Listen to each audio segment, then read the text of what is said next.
Is Canada still a good study abroad destination for you in 2025 or later? Well, it depends on many factors. এই ফ্যাক্টরসগুলোতেই আজকে আমরা deep dive করব এবং একই সাথে ডিসাইড করব যে তোমার জন্য স্টাডি ইন কানাডা ভালো ডিসিশন হবে কিনা। কানাডা একসময় সবার স্বপ্নের একটা দেশ ছিল, good education, part time job opportunities and PR. কিন্তু ওদের ওভার ওয়েলকামিং ইমিগ্রেশন পলিসি এই সব কিছুকে ডিস্ট্রয় করে ফেলে। Scam colleges, job crisis, housing crisis, healthcare crisis, so many things happening in Canada. সব মিলিয়ে এটা একটা হজবরল অবস্থা। এখন যদি তুমি কানাডা স্টাডি অ্যাব্রোডে আসতে চাও, it's a legitimate question to ask. আমরা 6টা ব্যাপার নিয়ে কথা বলবো: university and programs, part time job opportunities, post graduation work permit, employment opportunities, bringing your family, and finally PR. So let's get into it. Let's talk about universities and their courses. Canadian university গুলো still rank top in the world, but recent economic unrest এর কারণে tuition fees almost 30% বেড়ে যায়. And one of the primary reason for this spike is because they cut 50% of the international students. মানে study ভিসার ratio এখন খুব কম কানাডায়। যদি আমি 2023 এর সাথে কম্পেয়ার করি, ইটস প্রবাবলি লাইক 50%। সো আরেকটু ডিপ ডাইভ করি। এই ইউনিভার্সিটি এবং কলেজগুলা কারো না কারো business, right? And when you have a business, there are two primary ways to make money. Number one, make money by providing quality stuffs for high price. Number two, provide a lot of quantity, so তুমি তোমার প্রোডাক্টটা চিপে sell করতে পারতেছো। So 2026 এর আগ পর্যন্ত Canada follow করতো quality standard, but after 2015 or 16 যখন জাস্টিন ট্রুডো ক্ষমতায় আসে, তখন ওরা কোয়ালিটি থেকে বের হয়ে এসে কোয়ান্টিটিভ স্ট্যান্ডার্ডটা ফলো করতে থাকে, which means you issue a lot of student visa. But এখন যেহেতু গভর্নমেন্ট ইন্টারন্যাশনাল স্টুডেন্টে একটা ক্যাপ বসায় দিছে, which is 50% less than the past years, ইউনিভার্সিটিগুলো এখন ওদের ফিস ইনক্রিজ করে দিতে হচ্ছে because they are not making the same amount of money. Our university, as we know, is facing serious financial pressures that originate from many different sources. New numbers suggest annual tuition fees at Canadian universities have tripled over the last 20 years. Because they don't have all those students coming into their schools. So ওদের যে স্টুডেন্টগুলো আসবে, ওদের কাছ থেকে যেন ওরা same অথবা nearly same amount ওরা মেক করতে পারে।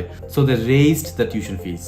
What about you? তুমি যদি স্টিল থিঙ্ক করো যে তুমি স্টিল অ্যাফোর্ড করতে পারবা, অর অ্যাটলিস্ট 60-40 একটা ব্যালেন্স করতে পারবা, তাহলে you should still come to Canada. 60% হচ্ছে তুমি নিজে পার্ট টাইম জব করে পে করবা, বাকি 40% তোমার ফ্যামিলি তোমাকে সাপোর্ট করবে। আমি 60% বলতেছি just to be on the safe side. At some cases you can pay up to 70%। So তুমি যদি স্টিল অ্যাফোর্ড করতে পারো কানাডা টিউশন ফিস, তাহলে it's still a decent destination, because once you graduate from a good universities with a good program, for example business or engineering or trade, you are guaranteed to land a job in your field. And at some cases it can also help you land a job at top 5 banks or leading technology companies, given that you are networking pretty well. But তোমার যদি at least a 40% support না থাকে, then I would suggest you তুমি এই মুহূর্তে Canada তোমার destination লিস্টে রেখো না। It's gonna be hard for you. At least যদি 40% সাপোর্ট না পাও, then maybe you should look into different options, unfortunately. Number 2, part-time jobs. Part-time jobs কানাডায় অনেক ইজিলি পাওয়া যেত, at least before COVID. After Covid সব কিছুই চেঞ্জ হয়ে গেছে।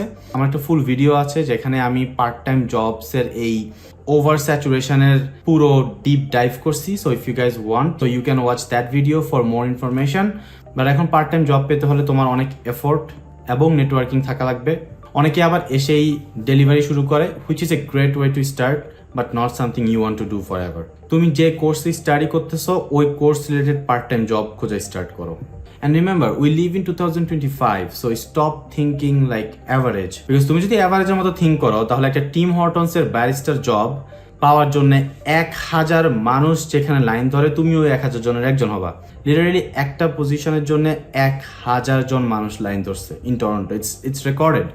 সো তুমি যদি সবাই যা করছে তাই ফলো করতে থাকো, then you will see no difference between Bangladesh and Canada, at least in terms of job market. এই জন্য কি প্রোগ্রাম চুজ করতেছো সেটা খুব বেশি ইম্পর্ট্যান্ট। তুমি যদি এমন একটা প্রোগ্রাম চুজ করো, for example skill trade, that will teach you some skills, যেটা হচ্ছে টিম হর্টনসের এই জবের জন্য 1000 মানুষ লাইন ধরছে ওদের মধ্যে নাই। So it will set you apart from at least 70% of the people, and of course তোমাকে অনেকগুলো ডিফারেন্ট অপরচুনিটিস অফার করবে এই স্কিল সেটগুলোই। বাট অ্যাটলিস্ট 2 মাসের টাকা তোমার নিয়ে আসতে হবে, সো তুমি জব না পেলেও অ্যাটলিস্ট চলতে পারো। Okay, number 3, post graduation work permit or PGWP। এতগুলো চেঞ্জেসের মধ্যে PGWP fairly unchanged for most of the parts. Although এখন কলেজগুলোতে যদি তুমি স্টাডি করতে চাও তাহলে কিন্তু তোমাকে বুঝতে হবে তুমি কোন প্রোগ্রামটা নিচ্ছ, বিকজ কলেজের সবগুলো প্রোগ্রামে পোস্ট গ্রাজুয়েশন ওয়ার্ক পারমিট পাওয়া যায় না। আই রিপিট, কলেজের সবগুলো প্রোগ্রামে তুমি পোস্ট গ্রাজুয়েশন ওয়ার্ক পারমিট পাবা না। সো এবং এই ইনফরমেশনগুলো নিয়েই আমরা রেকে হেল্প করে থাকি। সো তোমার যদি কোনো ইনকোয়ারিজ থাকে কলেজের কোনো একটা প্রোগ্রামস নিয়ে যেটা তুমি confused, book A 1-on-1 free consultancy session with us, and আমরা তোমাকে ওই সেশনের সব কিছু হাতে ধরে বুঝিয়ে দিব with resources. But other than that, কানাডাতে স্টিল তুমি 3 ইয়ার্সের ওয়ার্ক পারমিট পাবা, যেটা হচ্ছে ইংলিশ স্পিকিং কান্ট্রিগুলোর মধ্যে সবচেয়ে highest. Although you have to keep in mind যে কানাডায় কিন্তু পোস্ট গ্রাজুয়েশন ওয়ার্ক পারমিট একবারই দেয় লাইফ টাইমে। সো তুমি একবারই ওয়ার্ক পারমিট পাবা for 3 years. There are work around যেগুলো তুমি ইউজ করে তোমার ওয়ার্ক পারমিট এক্সটেন্ড করতে পারবা, বাট ওভার দ্য টাইম এই পাথওয়েজ গুলা অনেক হার্ড হয়ে গেছে এখন। So it's not like in the past. এবং তুমি যখন স্টাডি করতে আসতেছো, keep this on your mind যে তুমি 3 বছর ওয়ার্ক পারমিট পাবা। So you know what you will do after you finish your studies. So তোমার টার্গেট রাখতে হবে যে তুমি মাস্ট 3 ইয়ার্সের মধ্যেই তোমার পিআর পাচ্ছ, আদারওয়াইজ কিন্তু বিপদে পড়বা। Number 4, and my favorite, employment opportunities. So employment opportunities is still good for skilled trades, IT, engineering, business, healthcare professionals. However, governmented recent immigration movement গুলো আমাদেরকে ক্লিয়ার একটা আইডিয়া দেয় যে they are pushing towards the skilled trades. So skilled trades being construction workers, painters, heavy duty equipment mechanics, and many more fields, যেটা আগামী 2 থেকে 4 বছর থাকবেই for sure to fix their internal crisis, like their housing crisis, their health care and all this different issues that they are facing recently. So এই প্রোগ্রামগুলোতে যদি তুমি পড়ো, ডেফিনেটলি তুমি জব পাবা অনেক ফাস্ট, তোমার স্যালারিও হবে ডিসেন্ট, অ্যান্ড ফাইনালি তোমার প্রোফাইল ডেভেলপমেন্টে টাইম দাও। Canadian এমপ্লয়াররা প্রোফাইল ডেভেলপমেন্ট অনেক লাইক করে। It can be as simple as taking some online courses from Coursera, Microsoft or LinkedIn. এগুলো তোমার রেজিউমিকে অনেক স্ট্রং করে দেবে। সো অ্যাটলিস্ট 10 to 20% ক্যান্ডিডেট থেকে তোমাকে সামনে নিয়ে যাবে because only of this certifications. তো তুমি যদি একটা ভালো ট্রেড, আইটি, হেলথ কেয়ারের প্রোগ্রাম নাও তাহলে তোমার এমপ্লয়মেন্ট অপরচুনিটিস অনেক ভালো এবং you will make decent money. Number 5, bringing family. So এই সেক্টরটাতে অনেক চেঞ্জেস আসছে, যেমন কিছু সিলেক্টেড ব্যাচেলর প্রোগ্রাম ছাড়া তুমি যদি অন্য যে কোনো ব্যাচেলর কোর্স করো তুমি আর তোমার স্পাউসকে নিয়ে আসতে পারবা না। এবং এই প্রোগ্রামগুলোর ডিটেলস যদি তুমি জানতে চাও আমাদের সাথে 1-on-1 free counselling session book করতে পারো। We can guide you through the maze. But anyway, so other then those programs, and যদি তুমি এমন কোনো মাস্টার্স করো যেটা ডিউরেশন লেস দেন 16 মান্থস, তাহলে তুমি ওয়ার্ক পারমিট পাচ্ছ না। সো তুমি যদি ব্যাচেলর আসতে চাও with your spouse, make sure you select those courses that gives you the opportunity to apply for a spousal open work permit. Or তুমি যদি মাস্টার্স করতে চাও, এনশিওর যে তোমার মাস্টার্স প্রোগ্রামটা মোর দেন 16 মান্থস।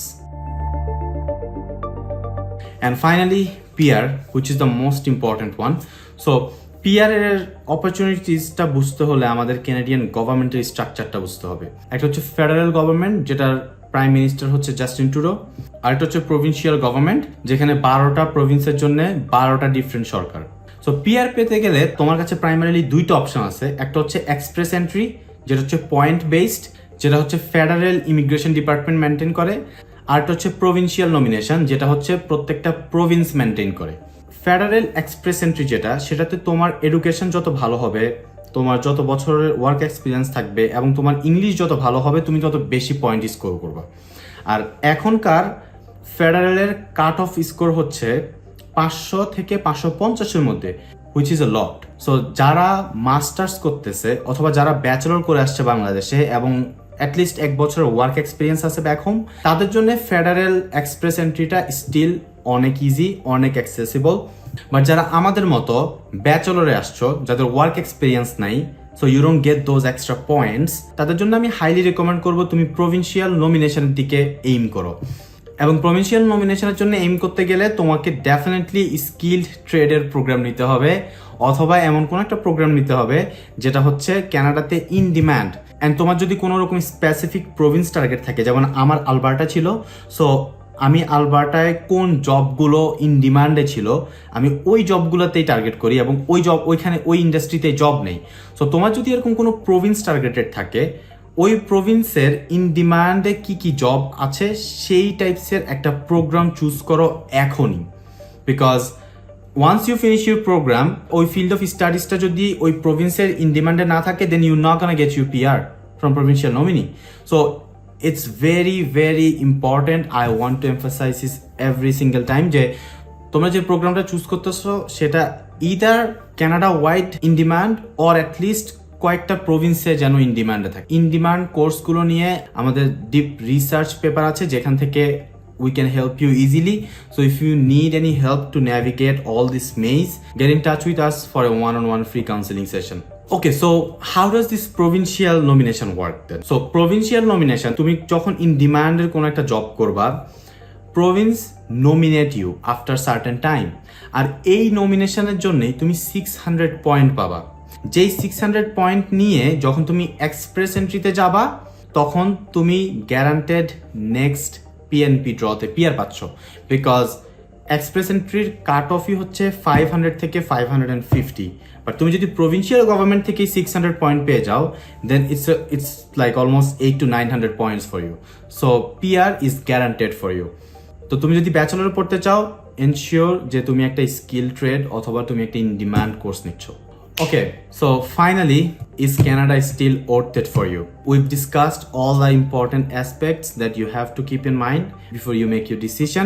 এখন আমরা একসাথে ডিসাইড করি। নাম্বার 1 and most important সেটা হচ্ছে তোমার ফ্যামিলি যদি অ্যাটলিস্ট 30 to 40% কন্ট্রিবিউশন করতে পারে তোমার টিউশন ফিসের জন্য, then it's for you. Then you should still consider studying in Canada. Second, if you have enough money to survive for at least 2 months, you should still consider Canada. Third, তুমি যদি passionate হও কোনো একটা কোর্সে যেটা কানাডাতে in ডিমান্ডে আছে, তাহলে ইয়েস। কারণ এই ইন ডিমান্ড কোর্সটা not only give you early employment opportunities, but এটা অলসো তোমাকে খুবই ফাস্ট PR দিবে। And finally understand the complexity of the PR। Make sure করো যে তুমি PR এর কমপ্লেক্সিটিটা বুঝতেছো, তুমি যে প্রোগ্রামটা নিচ্ছ ওইটাতে ভালো একটা অপরচুনিটিস থাকবে আজ থেকে 2 থেকে 3 বছর পর। ইফ ইউ আর শিওর যে তোমার এই অপরচুনিটিসটা তোমার থাকবে, then you should still come to Canada. So এই 4টা কোয়েশ্চেনের আনসার যদি তোমার ইয়েস হয়, then I think you should still consider Canada. And one added tips, সেটা হচ্ছে পুরো ওয়ার্ল্ডে এখন ইকোনমিক একটা ডিজাস্টার যাচ্ছে। So be prepared when you are going to any country. Have low expectations, be prepared for worse, because একটা নতুন কান্ট্রিতে যাচ্ছ তুমি, it's not gonna be easy all the times. অনেক কিছু শিখতে হবে, অনেক টাকা পয়সার ব্যাপার। So just be mentally prepared that you are moving from one country to another, so there will be a lot of expectations, but they will not always come true. And finally, যারা মাস্টার্সের জন্য আসতে চাচ্ছ, please ask yourself some questions. Are you expecting a promotion, or do you think your business will grow further? তোমার কি মনে হয় যে বাংলাদেশের জব মার্কেট হিসেবে তুমি তোমার হাইয়েস্ট ডেজিগনেশন রিচ করে ফেলছো, but you still have potentiality?